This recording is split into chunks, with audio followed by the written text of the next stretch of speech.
There's a certain worm that proves Jesus Christ is real.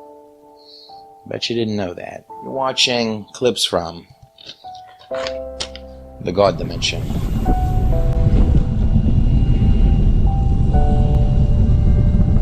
Speaking of crimson, if I come to Psalms 22 and go all the way down to verse 6, Jesus makes this strange statement.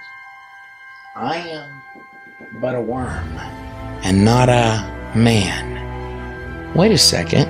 The word worm, verse 6 there, is this guy here, the tolar, very specific type of worm, actually indigenous all throughout Israel.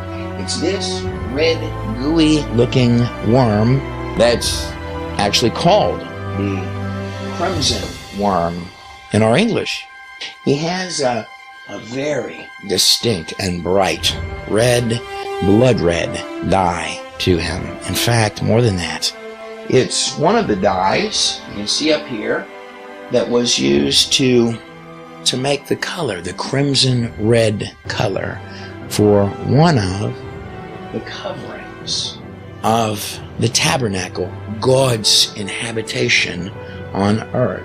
And coming over to Isaiah 1:1 and the 8, the number of new beginnings, 1:1 and infinity, it reads this: Come now and let us reason together. Isn't that awesome? We have a God that would even say that to man. That crimson-colored covering for God's tabernacle. Now, what that worm does from a technical and just scientific, just what it does, perspective, it will birth its family, its babies, its young.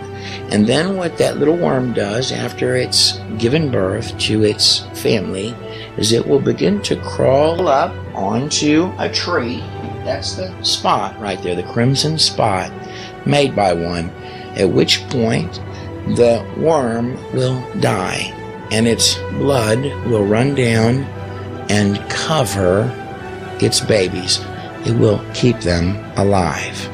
And that worm will stay up there for 3 days until the spot turns to white, snowy flake. Watch what's said next. Though your sins be as scarlet, they shall be white as snow, to a white, snowy, flaky like substance after 3 days, and flake off and away.